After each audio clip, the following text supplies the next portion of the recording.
आज जो अब हम लोग क्या पढ़ेंगे, exponential function and logarithmic function. Exponential function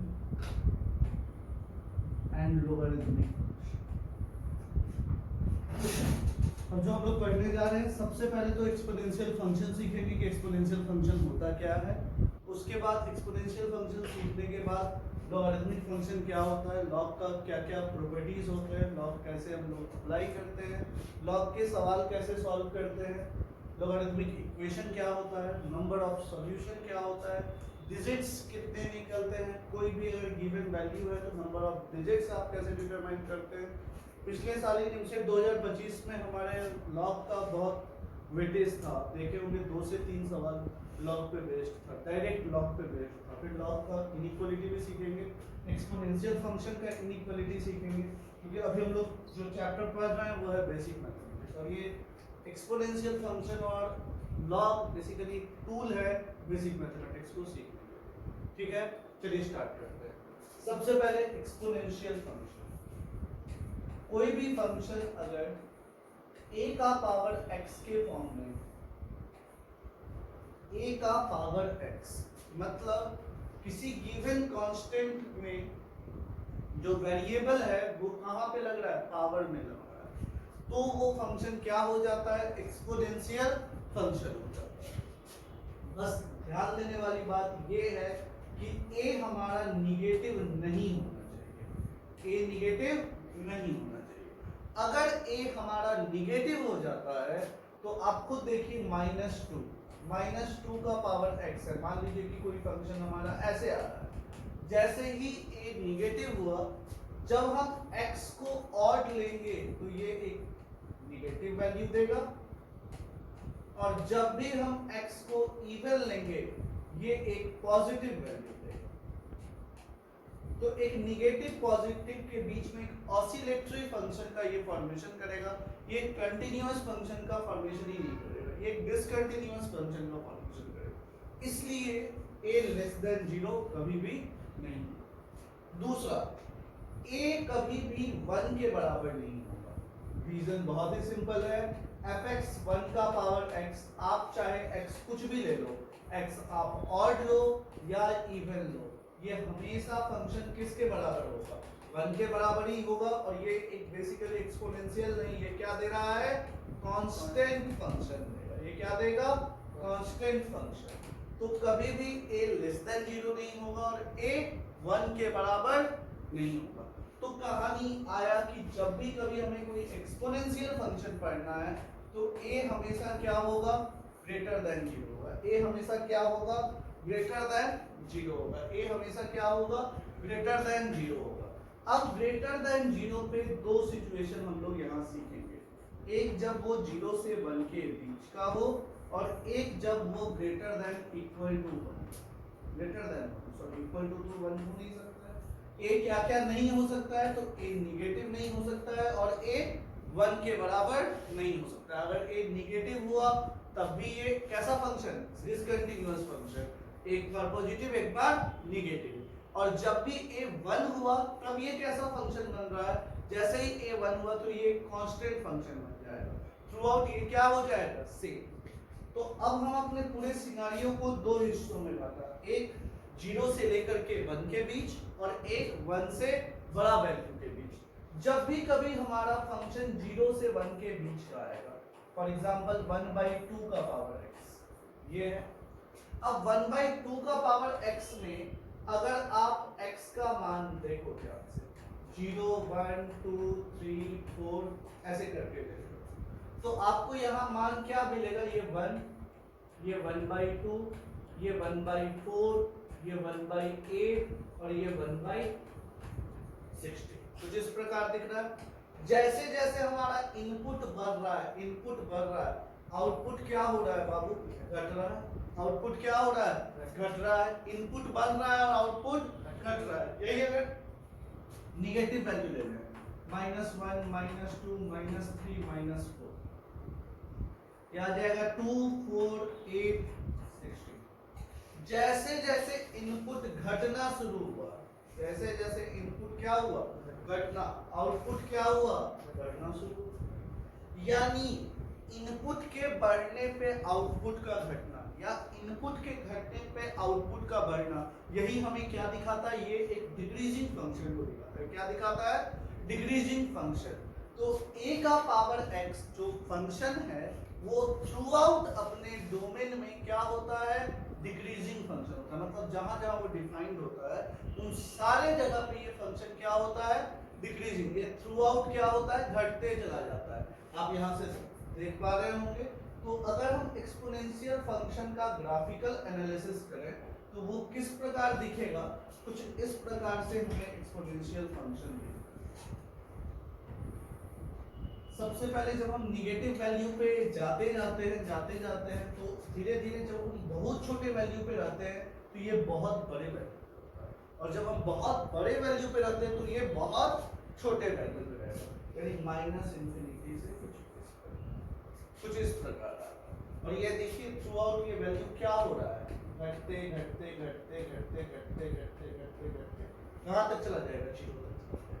कोई दिक्कत, जीरो पे कितना पे होगा, जब भी हम इनपुट में जीरो लेंगे ये हमेशा किसको इंटरसेक्ट करेगा, जीरो पे हमेशा इसका मान क्या होगा, x जीरो तो y। कोई दिक्कत समझने में, यही है a का पावर फंक्शन a का पावर x, जब a क्या है, जीरो से लेके 1 के बीच। यही लेकिन अगर फंक्शन को हम fx a का पावर x लें और इस समय a को क्या ले रहे हैं, ग्रेटर देन 1 ले रहे हैं। fx क्या ले रहे हैं, a का पावर x और a ग्रेटर देन 1। जब कभी इस प्रकार से कोई वैल्यू आए तो अब आप देखिए x का फिर से मान ले रहे हैं 0 1 2 3 4। आप देखिए इनपुट बढ़ रहा है, ठीक है। तो 2 का पावर 0 1 होता, मान लीजिए इस पे 2 का पावर x, 2 का पावर 0 क्या बनता, 2 का पावर 1 2, 2 का पावर 2, 2 का पावर 3, 2 का पावर 4। तो जब इनपुट बढ़ रहा है तो आउटपुट भी बढ़ रहा है, और जब हम देखिए इनपुट घट रहा है, इनपुट अभी क्या हो रहा है, घट रहा है। तो इसका ये देखिए 1/2 1/4 1/8 1/16, ये भी क्या हो रहा है, घट रहा है। तो जब इनपुट बढ़ेगा आउटपुट घटेगा, या जब इनपुट घटेगा आउटपुट भी घटेगा। जब बढ़ेगा बढ़ेगा, घटेगा घटेगा, सेम नेचर। तो ये किसका नेचर होता है, इंक्रीजिंग का नेचर होता है। तो जब कभी होगा इंक्रीजिंग देखना है तो कुछ इस प्रकार, दोनों जाके जीरो पे कितना हो जाता है, यानी इधर वाला जो ग्राफ है ये बेसिकली किस चीज को दर्शा रहा है, ये ग्राफ हमारा, ये भी फंक्शन a का पावर x को ही दर्शा रहा है, बस रीजन एक ही है। ये हमारा क्या है, फॉर a ग्रेटर देन 1 और ये फॉर a 0 से। हाँ या ना, ये x के हर एक वैल्यू पे डिफाइंड होता है, कहीं भी अनडिफाइंड हो रहा है, यानी defined for all values of x। और जहां भी फंक्शन डिफाइंड होता है वही उस फंक्शन का क्या कहलाता है, डोमेन कहलाता है। वो फंक्शन का क्या कहलाता है, डोमेन। दो बात, डोमेन और रेंज। डोमेन क्या होता है, कोई भी फंक्शन जहां पे भी वो सारा पॉसिबल वैल्यूज ऑफ इनपुट जिस पे हमारा फंक्शन डिफाइंड होता है वही हमारा क्या कहलाता है, डोमेन कहलाता है। और डोमेन के करस्पॉन्डिंग जो मान हमें मिलता है वही क्या कहलाता है, रेंज कहलाता है। तो ये फंक्शन डिफाइंड है हर जगह, तो इसका डोमेन हम लोग क्या बोल देंगे, ये डोमेन इस फंक्शन का ऑल रियल नंबर। और यही अगर हम रेंज के बारे में बात करें तो ध्यान से देखिए, क्या किसी भी इनपुट पे नेगेटिव मान आया क्या, ये मान हमेशा या तो 0 या 0 से बड़ा, और 0 भी एग्जैक्टली किसी पे नहीं आ रहा है, 0 के तरफ जाते दिख रहा है, तो हम इसको क्या बोलेंगे, y 0 से बड़ा होगा। यानी y कहां से कहां, 0 से लेके, क्लियर है एक्सपोनेंशियल फंक्शन क्या होता है। अब सबसे इंपॉर्टेंट बात यही है कि अगर x1 ग्रेटर देन x2 है, x1 क्या है, ग्रेटर देन x2, तो a का power x1 greater than a का पावर x2 कब, जब a पॉजिटिव है। पॉजिटिव तो है, a किससे बड़ा है 1 से, 1 से बड़ा है, तो ये एक इंक्रीजिंग फंक्शन है, तो साइन ऑफ इनइक्वालिटी बदलेगा क्या? और यही a का power x1 less than a का पावर x2 कब? जब a हमारा कहां से कहां तक है 0 से बढ़ता है। यानी अगर हमारा कोई इनपुट बड़ा है तो आउटपुट बड़ा कब? जब a एक इंक्रीजिंग फंक्शन है, और आउटपुट छोटा कब? जब a क्या है डिक्रीजिंग फंक्शन। 0 से 1 के बीच में ये डिक्रीजिंग होता है। यहाँ क्यों? क्योंकि ये कैसा फंक्शन है डिक्रीजिंग फंक्शन है, और ये कैसा फंक्शन है ये हमारा इंक्रीजिंग फंक्शन है। इस चीज को अच्छे से आपको समझ में आ रहा हो। तो अगर मान लीजिए कि हमारे पास कोई ये बोले कि 3 5 is greater then 3, but a का power 5 less than 8, it means a कहां से कहां के बीच में होगा? This implies a line between 0 से 1। तो दिक्कत समझने में क्लियर है? तो जब कभी भी इनइक्वालिटी का सवाल आ जाए तो आपको पता है साइन कब रिवर्स होगा और कब सेम रहेगा।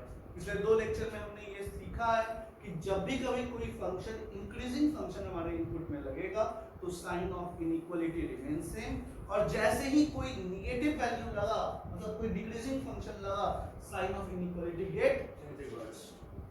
Any problem? ये था हमारा एक्सपोनेंशियल फंक्शन। अब देखिए एक्सपोनेंशियल में कुछ इनपुट लिया, इसके करस्पॉन्डिंग हमें क्या मिला? आउटपुट मिला।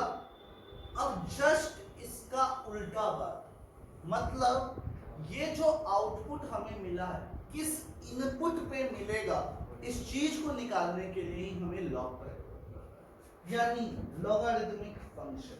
तीसरा लॉगरिथमिक फंक्शन।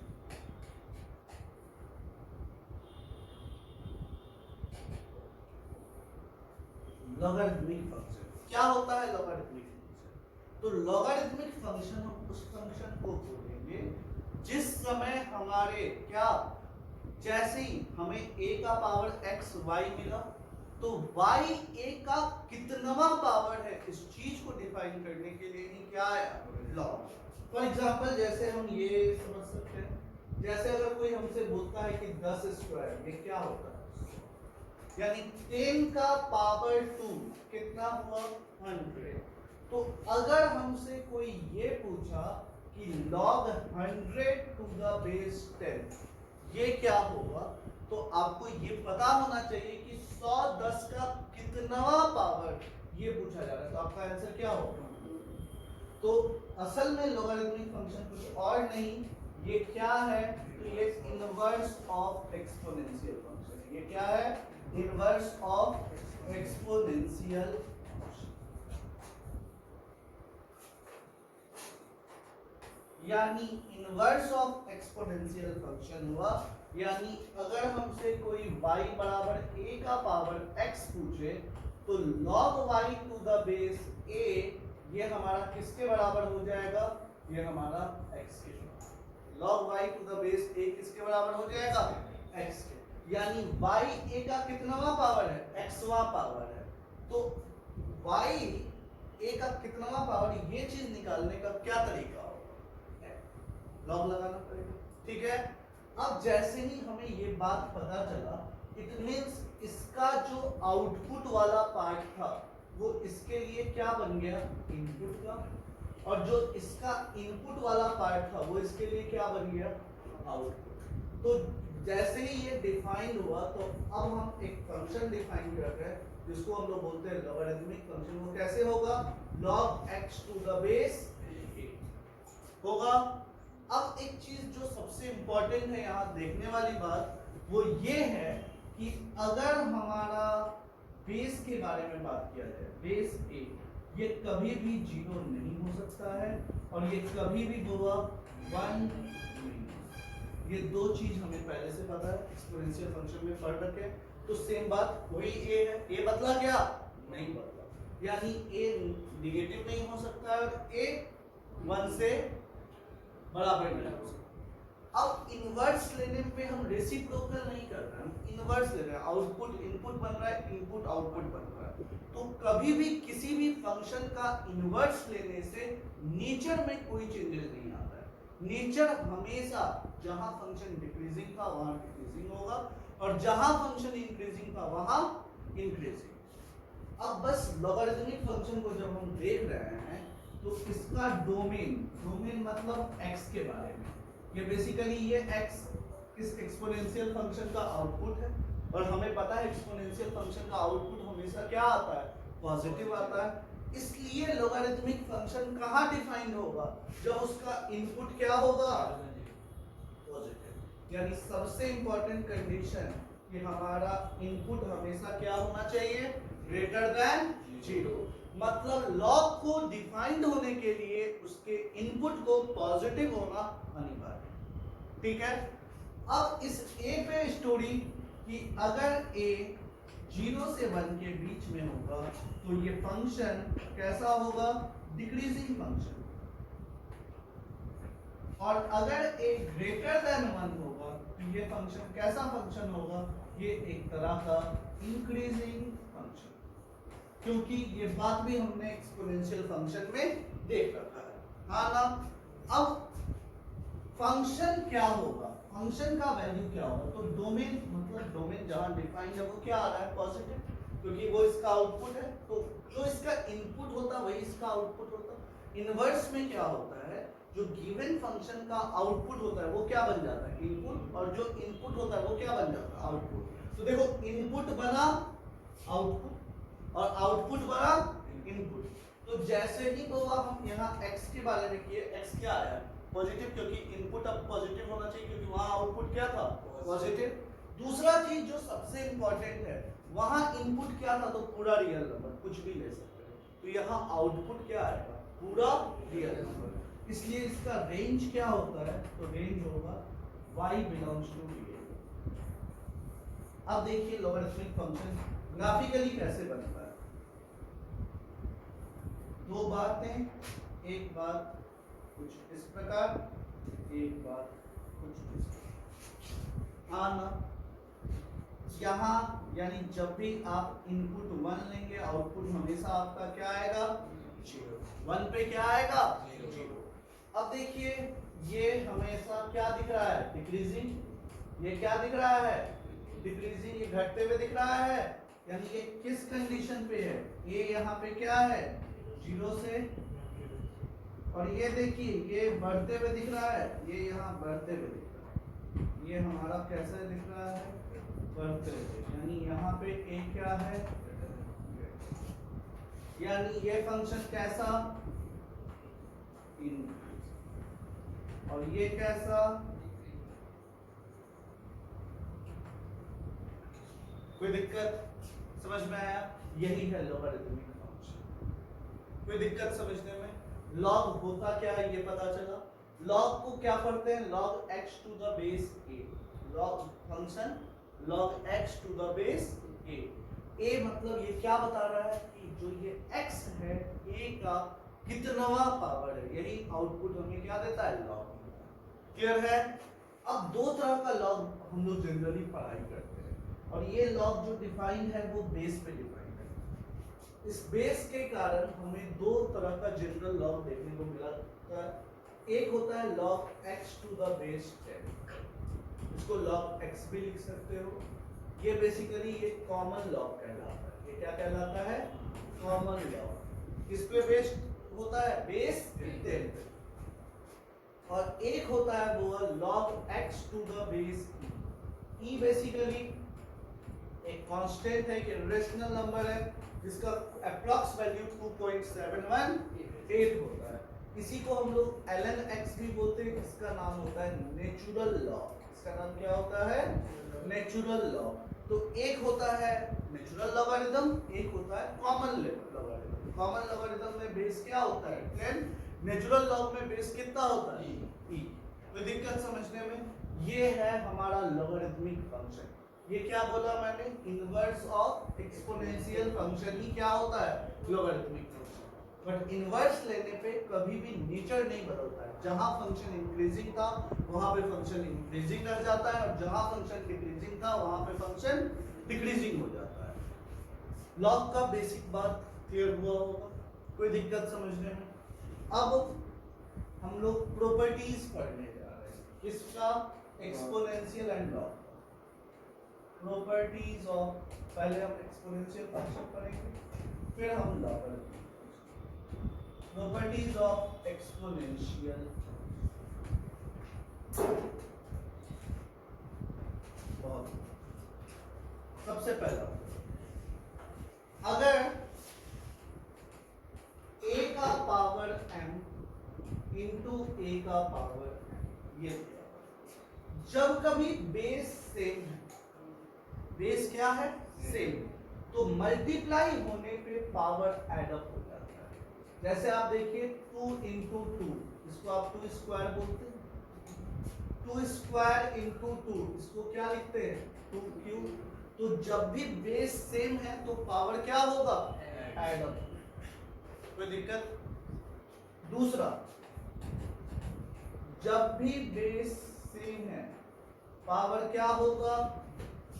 तो बेस सेम और डिवाइड पे है, पावर क्या होगा? घट जाएगा। a का पावर m माइनस है। आप ऐसे भी कर सकते हो 2 क्यूब बाई 2, तो एक 2 से एक 2 कट गया तो 2 स्क्वायर बचा। इसको हम क्या लिख सकते हैं? 2 का पावर 3 माइनस 1, किसके बराबर? हाँ या ना? यानी a का पावर m बाई a का पावर m, ये किसके बराबर होगा? a का पावर m माइनस a का पावर m इंटू a का पावर n, ये किसके बराबर होता है? a का पावर m प्लस n। तीसरा, अगर हमें कभी a का पावर 0 चाहिए, क्या चाहिए? a का पावर 0, ये किसके बराबर होगा? ये हमारा हो जाएगा a बाई a। ये देखिए 1 1, हाँ या ना? 1 माइनस 1, a का पावर 0, और a बटा a क्या होगा? यानी a का पावर 0 हमेशा क्या होगा? 1।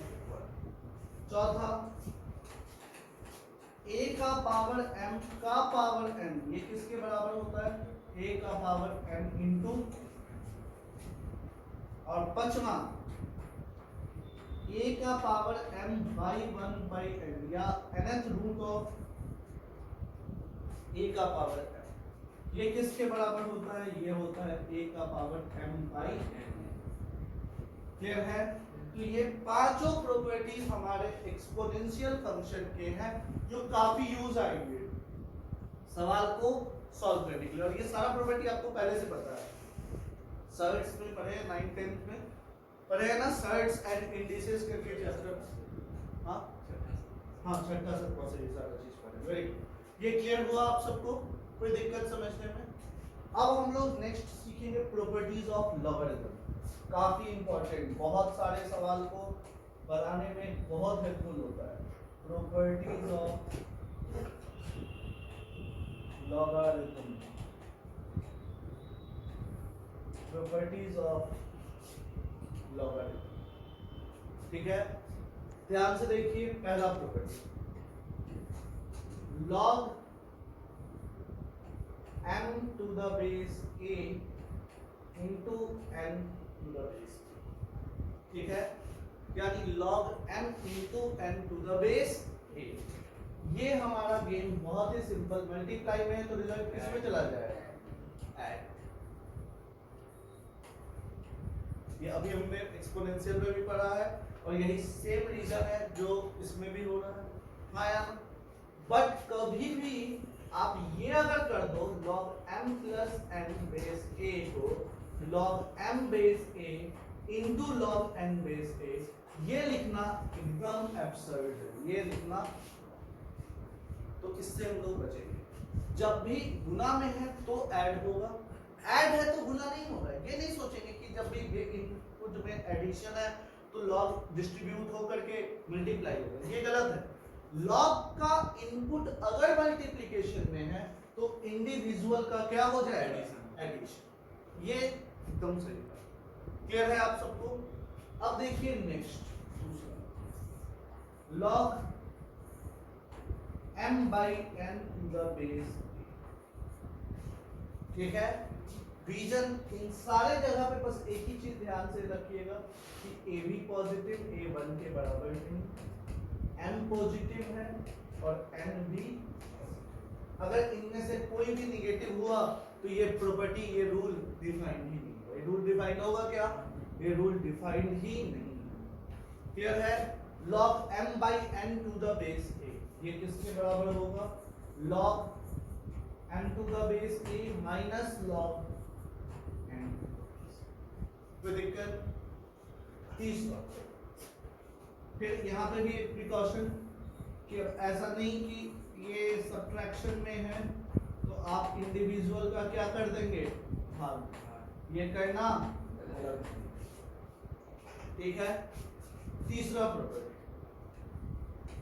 अगर लॉग यहाँ a है और यहाँ भी a है, ठीक है, यानी a का कितनावा पावर होगा? तो a का हमेशा पहला पावर। अगर हम a का पावर क्वेश्चन मार्क a लिखते हैं तो क्या आ जाएगा क्वेश्चन मार्क? यानी जब भी बेस और वैल्यू इनपुट दोनों का दोनों सेम हो जाए तो रिजल्ट क्या होता है? क्लियर है?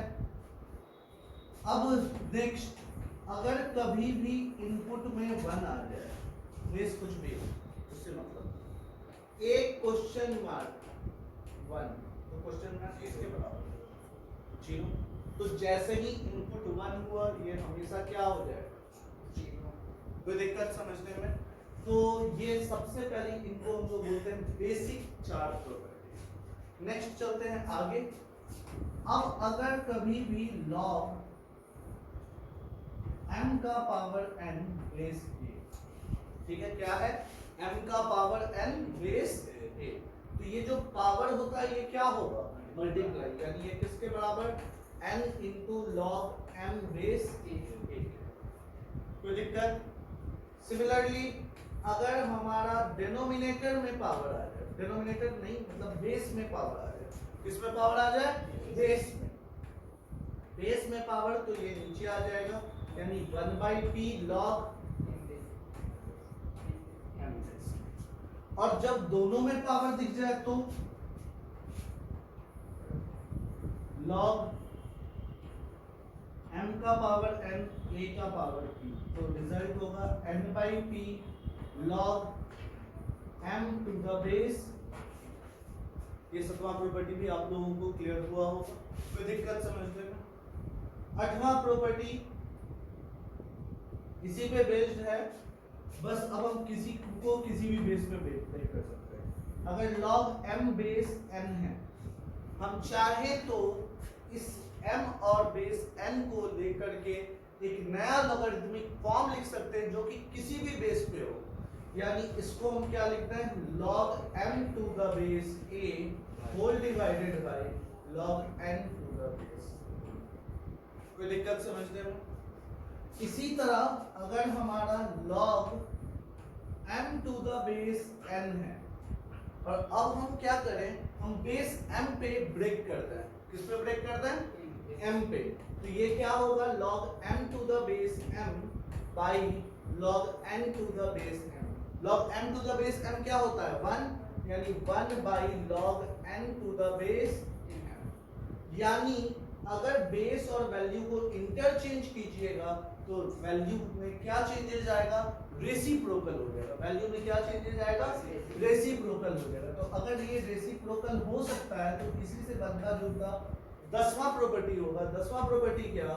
log m to the base n, ये हमारा log m to the base a into log a to the base n, क्योंकि 1 by log n base a है तो इसका जगह अगर बदलेंगे तो रिजल्ट रेसिप्रोकल होगा।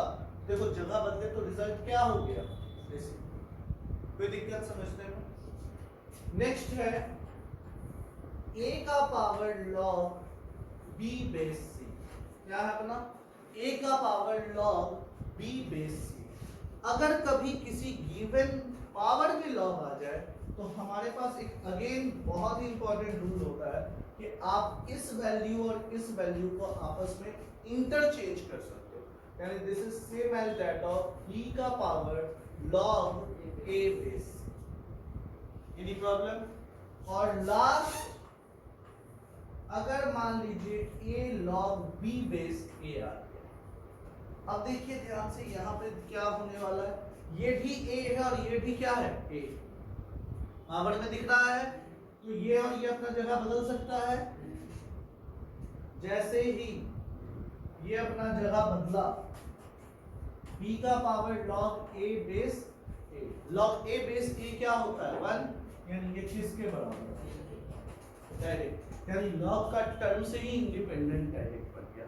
तो बहुत समय सवाल जब बनाना होगा तो इन्हीं 12 रूल को सही से अप्लाई करके हम बहुत सारे सवाल को डायरेक्टली सॉल्व कर सकते हैं। ये 12 रूल सबसे इंपॉर्टेंट फार्मूला होंगे जो लॉग के तरह के हर एक सवाल में जरूरत पड़ेगी। जहां भी सिंप्लीफिकेशन ऑफ लॉगरिथमिक एक्सप्रेशन आएगा उन सब जगह किसका यूज होगा, इन्हीं 12 फार्मूला का।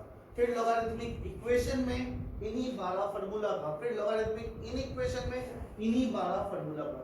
तो टोटल जितने भी लॉग के बेस्ड प्रॉब्लम है उनका मेन बेस जो है वो यही 12 पॉइंट है। तो इन 12 पॉइंट को बहुत अच्छे तरह से लिख लीजिए।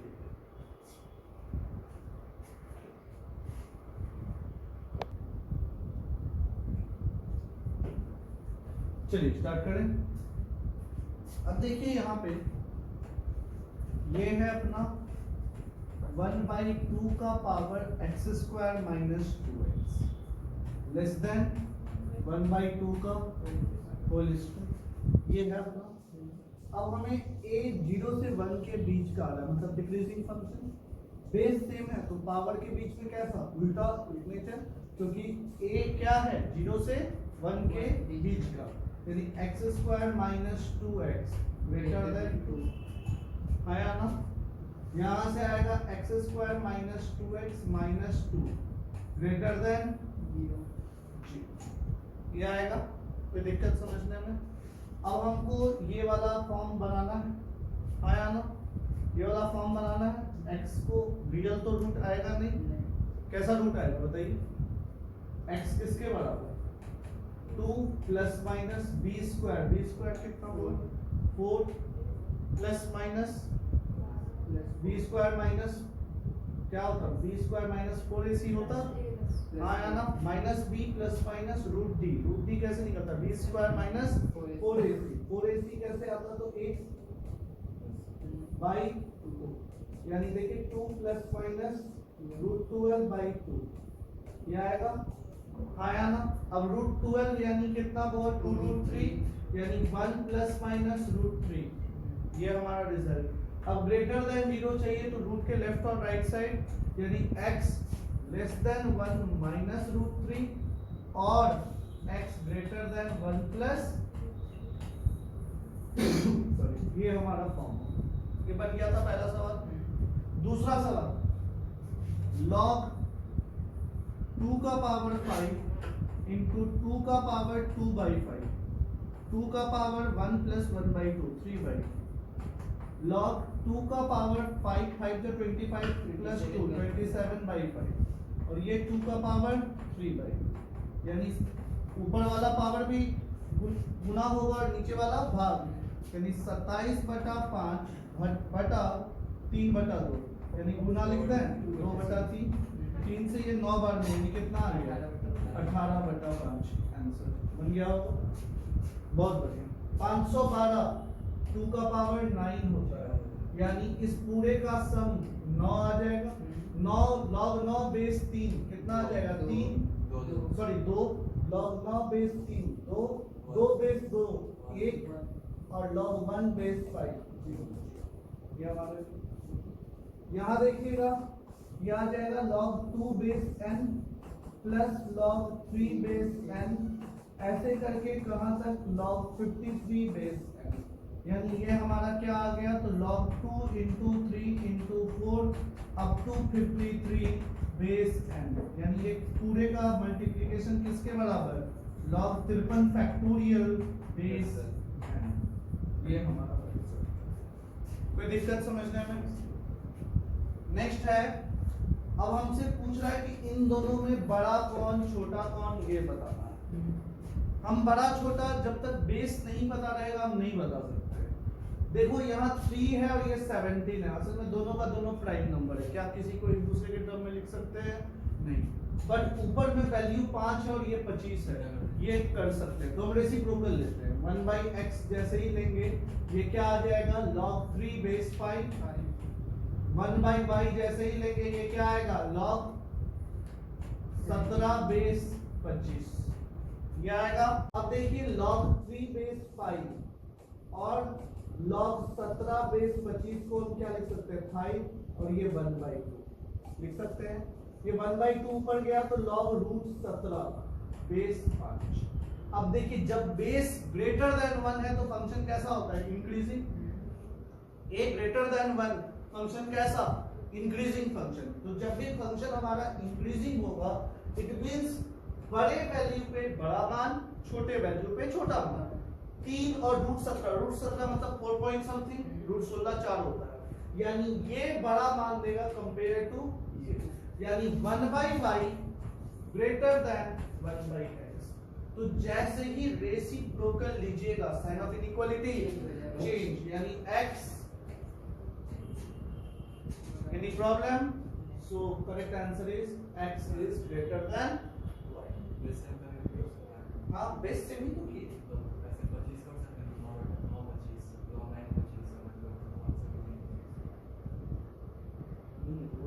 अलग होता है ना।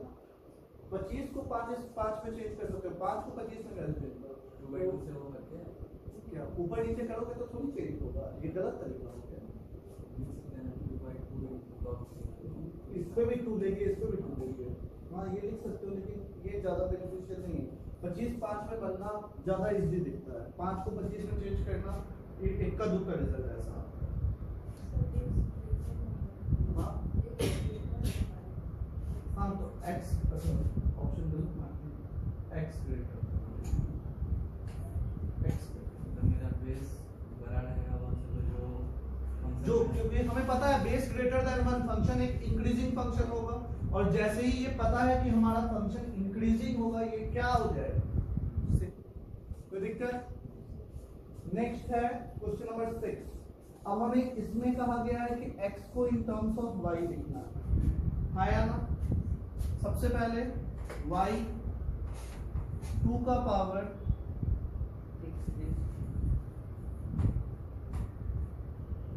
ये लिख सकते हैं, आया ना? कोई दिक्कत तो बताइए।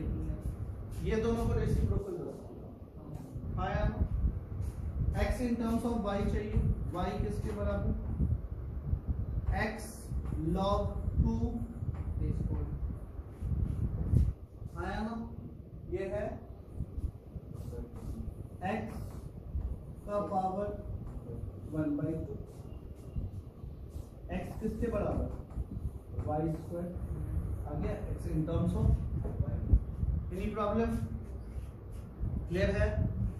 नेक्स्ट है इस वाले फॉर्म को देखिएगा, चलिए थोड़ा सा इसको इधर करते हैं। 81 1/log 3 बेस 5। सबसे पहले तो जो रेसिप्रोकल में उसको ठीक से लिख दीजिए, log 5 बेस 3 ये लिखा जा सकता है, प्लस 27 log 36 बेस 9 प्लस 3 का पावर 4 log 7 बेस 9 ये लिख सकते हैं, हाँ या ना? अब कुछ नहीं ज्यादा करना है, अब बस ये और ये बदल देना है। 5 log 81 बेस 3 का पावर 4 यानी ये 5 का पावर कितना आ जाएगा? 4 लिख सकते हैं। कोई दिक्कत? एक स्टेप जंप किए हैं, यहाँ log 81 3 का पावर 4 बेस 3 4 इधर आ जाएगा, यानी 5 का पावर 4 3 क्यूब, और यहाँ क्या आएगा? यहाँ देखो 3 स्क्वायर है, यहाँ देखो 3 क्यूब log 36 और ये 3 स्क्वायर आया ना? ये होगा 36 बाहर, ये 3 क्यूब ऊपर, यहाँ से 3/2 बाहर, यानी 36 का पावर 3/2 आया ना? नेक्स्ट देखिए ये और ये इधर आएगा 81 3 का पावर 4 कितना? 81 यानी 7 81 बेस 9 2 7 स्क्वायर आया ना? अब देखिए 5 का पावर 4 कितना, ये होगा 36 का रूट 6 क्यूब 216 और 7 स्क्वायर। यहाँ से हम सॉल्व कर लेंगे, कितना है 890। अच्छा इसको सम करके आंसर लिख दीजिए। 9 6 15 5 20 जीरो 2 कैरी 4 2 6 1 7 2 9 4 और 8।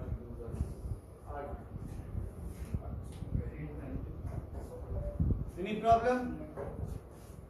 नेक्स्ट देखिए 4 से 4 कैंसिल, 5 से 5 कैंसिल, 6 से 6 कैंसिल, 7 से 7 कैंसिल, 8 से 8 कैंसिल, यानी log 9 base 3। This is given as 2। Any problem? ये था हमारा 2 स्लाइड का क्वेश्चन, लास्ट स्लाइड। अब देखिए ये a का पावर x b दिया है, b का पावर y c दिया है और c का पावर z a दिया है और x y z हमसे पूछ रहा है। पहले x देखिए किसके बराबर होगा, log b to the base a, क्योंकि a का पावर x b देता है तो b a का कितनावा power x, log b base a। Similarly definition से बस लिख रहे हैं log c बेस b और z log a base c। x y z पूछा है log b base a into log c base b into log a base c। c से c cancel, b से b कैंसिल, a से a cancel, किसके बराबर? कोई दिक्कत? बहुत ही सिंपल सवाल। x y z किसके बराबर? 1 के। अब देखिए यहाँ पे log 27 बेस 12 ये a है, तो अब हमें बताना है कि log 16 बेस 6 किसके बराबर है। हाँ या ना? ये बहुत अच्छा सवाल है, 4 ऑप्शन में दिया गया हुआ है। ध्यान से, उससे पहले हम ये सवाल देखिए 1/1 plus log bc base a। आप यहाँ देखिए, यहाँ bc और a है, इस 1 को चाहे तो लिख सकते हैं log a बेस b, इस 1 को चाहे तो लिख सकते हैं log b बेस b और इस 1 को चाहे तो क्या लिख सकते हैं log c बेस c। यहाँ से देखिए 1/log abc base a, 1/log abc base b, 1/log abc base c। Reciprocal ले लें, log a base abc, log b base abc, log c base log abc कितना? कोई दिक्कत समझने में? ये बहुत ही बेसिक सवाल था। 10वां नंबर सवाल, अच्छा सवाल, 10वां नंबर सवाल log।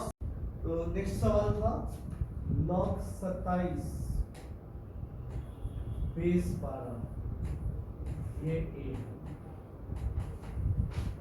यानी log 27 को चाहे तो लिख सकते हैं log 3 क्यूब बेस 12, ये a, 3 log 3 बेस 12 ये a के बराबर, log 3 बेस 12 ये a/3, तो log 12 बेस 3 ये हमारा 3/8 आएगा। अब 12 बेस 3 को हम चाहें तो लिख सकते हैं log 3 इंटू 4 बेस 3 और ये 3/8 आया। ये आता 1 प्लस log 4 बेस 3, ये हमारा आता। अब अगर हम log 2 बेस 3, तो ये है 3/a माइनस 1, 3 माइनस a/a ये आया। और log 2 बेस 3 ये क्या आ गया 3 माइनस a/, ये हमारा आ चुका है। अब हमें log 16 बेस 6 को देखना है। log 16 बेस 6 2 का पावर 4 बेस 6 यानी 4 इंटू log 2 बेस 6 क्या आ रहा है। अब यहाँ से 4/log 6 बेस 2 यानी यहाँ से 4/log log 2 into 3 base 2 ये आ जाएगा, यहाँ से कितना आ जाएगा 4 1 plus 3 base 2। अब 2 base 3 हमें ये पता है, 3 base 2 इसका रेसिप्रोकल होगा, यानी 3 base 2 देखने के लिए हमारा क्या हो जाएगा 4 1 plus इसका रेसिप्रोकल 2a by 3 ये आ जाएगा। अब यहाँ से देखिए एलसीएम लिए 4 times 3 minus a, 3 minus a plus 2a यानी 3। करेक्ट आंसर विल बी, कोई दिक्कत? ये हमारा नेक्स्ट सवाल था। अब हम लोग चलते हैं आगे। आगे है लॉगरिथमिक इक्वेशन। लॉगरिथमिक इक्वेशन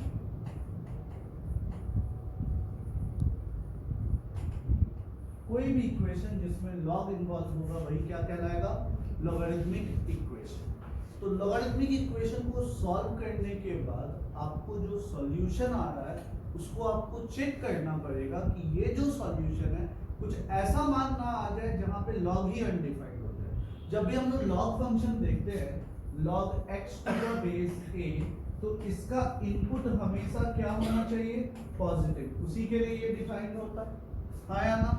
तो सबसे पहला लॉगरिथमिक इक्वेशन को सॉल्व करने में, to solve any logarithmic equation, any logarithmic equation क्या कंसीडर करना बहुत इंपॉर्टेंट है?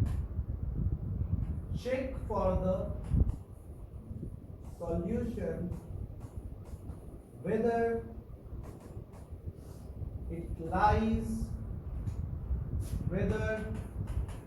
lies in the domain of the function or not, domain of the function or not। या हम ये बोल सकते हैं कि हमें ये सॉल्यूशन देखना है कि हमारा जो सॉल्यूशन हमें मिल रहा है वो हमारे गिवन कंडीशन को सेटिस्फाई कर रहा है कि नहीं। जो हमारा सॉल्यूशन है कुछ ऐसा ना मिल जाए जिससे हमारा फंक्शन ही क्या हो जाए?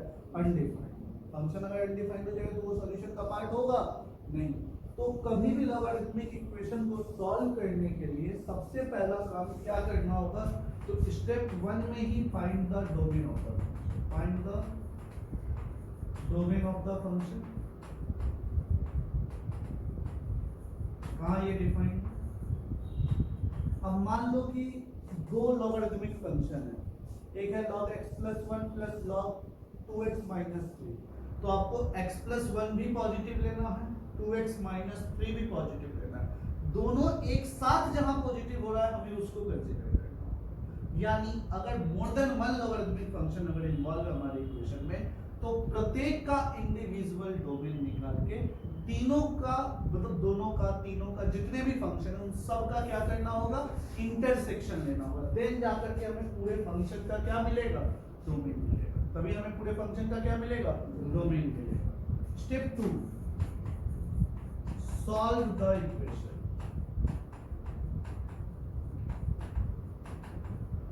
Step 3, find the intersection of step 1 and ठीक है। पहला काम डोमेन निकालिए, दूसरा काम इक्वेशन सॉल्व कीजिए, तीसरा काम दोनों निकाल के दोनों का क्या कर दें? इंटरसेक्शन। इंटरसेक्शन में जो रिजल्ट आएगा वही हमारा फाइनल आंसर। कोई दिक्कत लॉगरिथमिक इक्वेशन में? क्लियर है सबको? कोई परेशानी?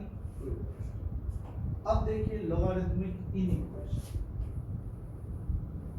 लॉगरिथमिक इनइक्वेशन या इनइक्वालिटी।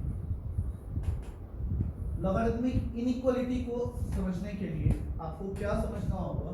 सबसे पहला चीज लॉगरिथमिक इनइक्वालिटी होता क्या है? अब हम दो लॉग को कंपेयर करने जा रहे हैं। जब भी बेस ग्रेटर देन 1 होगा तो ये इंक्रीजिंग फंक्शन है, बेस जब भी 0 से 1 के बीच में होगा ये एक डिक्रीजिंग फंक्शन, बेस निगेटिव नहीं हो सकता है, बेस 1 नहीं हो सकता है, ये बात हमें पता है। तो केस 1, पहला केस, जब दोनों तरफ log x1 base a log x2 base a, ये बड़ा होगा, आया ना। अगर a 1 से बड़ा है तो x1 x2 से बड़ा होगा, a अगर 0 से 1 के बीच में है तो x1 x2 से। कोई दिक्कत समझने में क्लियर है? Case 2, log x1 base a, और यहां एक किसी कांस्टेंट से कंपेयर किया जा रहा है। किससे कंपेयर किया जा रहा है? किसी कांस्टेंट से। पहला, अगर a ग्रेटर देन 1 है तब तो कोई दिक्कत नहीं, x1 क्या होगा? ग्रेटर देन a का पावर, ठीक है। बट जैसे ही a 0 से 1 आया, साइन ऑफ इनइक्वालिटी क्या होगा? चेंज। बट वो x1 को डिफाइन होने के लिए x1 को क्या होना पड़ेगा? पॉजिटिव। यानी यहाँ पे आएगा, यहाँ सबसे इंपॉर्टेंट यही है, यहाँ पे क्या आएगा? x1 must be greater than 0 but less than a का पावर m। ये बात आप सबको समझ में आ रहा है? यानी ये 0 से बड़ा और a का पावर m से छोटा। यहाँ पे क्या आ रहा है? a का पावर m से बड़ा। यहाँ क्या है? देखो इनइक्वालिटी का साइन बदला, यहाँ पे सेम रह गया। तीसरा कहानी, अब अगर हम 0 से कंपेयर करें, किससे कंपेयर कर दें? log x to the base a greater than, हाँ या ना? तो बाबू इसको तो तुम ग्राफ से भी कमेंट कर सकते हो, देखो है ये बहुआ पॉजिटिव कब? जब ये 1 से छोटा, और ये पॉजिटिव कब? जब ये 1 से बड़ा है। यानी पहला केस, अगर a ग्रेटर देन 1 है तो x किससे बड़ा? a का पावर 0 से बड़ा, यानी x किससे बड़ा? 1 से बड़ा। x किससे बड़ा? 1 से बड़ा। 1 से लेके कहां तक?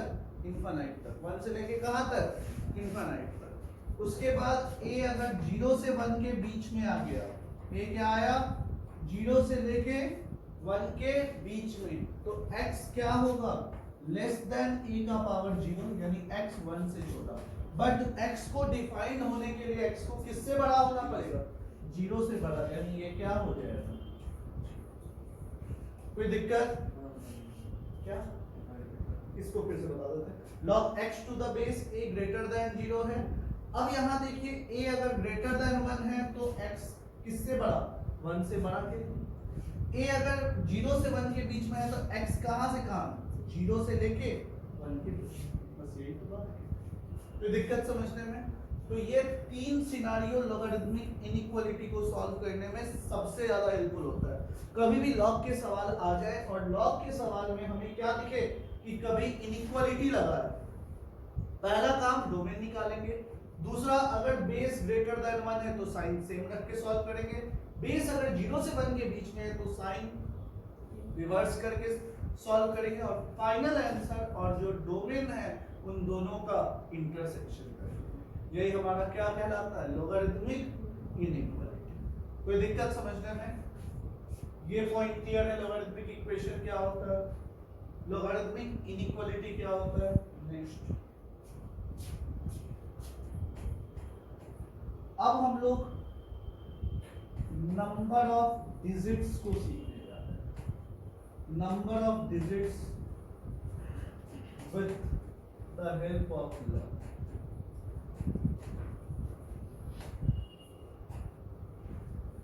Number of digits with the help of log, ठीक है। बड़ा ध्यान से देखिएगा, ये टेप नंबर लाइन टेप कुछ हम लिए हैं, ये बेसिकली नंबर ऑफ डिजिट को दिखाने के लिए। हमें पता है कि इनपुट पॉजिटिव होना चाहिए, हाँ या ना। अगर हमारा 1 से लेके 9 के बीच में, या 1 से लेके 10, 10 से लेके 100, 100 से लेके 1000, 1000 से लेके 10, ये अगर आप यहाँ देखिएगा तो ये इस इंटरवल में कितने डिजिट के नंबर्स होंगे? Single digit, single digit, single digit. हाँ, यहां से यहां तक देखिएगा तो 2 डिजिट के नंबर्स क्या है? 2 डिजिट के नंबर्स। यहां से यहां तक देखिएगा 3 डिजिट्स, और यहां से यहां तक देखिएगा क्या है? 4 डिजिट, और ऐसे ही बढ़ते चला जाएगा। हाँ या ना? लॉग लीजिएगा बेस 10 पे, लॉग बेस 10, ये x है अपना, लॉग x बेस 10। 1 का कितना आता? 10 का कितना आता? 100 का कितना आता? 1000 का कितना आता? 10,000 का कितना आता?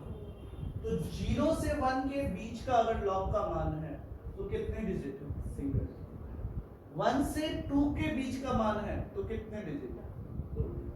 2 से 3 के बीच का मान है कितने डिजिट? 3 से 4 के बीच का मान है कितने डिजिट? 4। ये बात समझ में आ रहा है? यानी अगर log n बेस कोई 10 क्या आ रहा है? 8.6432, तो पूछा जाए कि n का नंबर ऑफ डिजिट्स बताइए तो क्या होगा? 9 हो जाएगा। कितना हो जाएगा? 9, क्योंकि देखो 0 से लेके 1 के बीच तो एक डिजिट, यानी 0 पॉइंट समथिंग तो कितना? एक डिजिट। 1 पॉइंट समथिंग तो कितना? 2 डिजिट। 2 पॉइंट समथिंग तो कितना? 3 डिजिट। 3 पॉइंट समथिंग तो कितना? 4 डिजिट। तो अगर 8 पॉइंट समथिंग है तो therefore number of digits of n कितना होगा? नंबर ऑफ डिजिट्स ऑफ किसके बराबर है? कोई दिक्कत समझने में? बहुत समय सवाल आता है जिसमें हमें नंबर ऑफ डिजिट्स बताना होता है। इस बार के निम्सट के पेपर में लॉगरिथमिक इक्वेशन से हम सवाल देखे हैं। लॉगरिथमिक इक्वेशन के अच्छे सवाल हमारे पेपर में इस बार था निम्सट 2025। क्लियर है ये पूरा पॉइंट? कोई दिक्कत? तो लिख लेंगे पूरा, उसके बाद फिर हम लोग आगे सवाल करेंगे।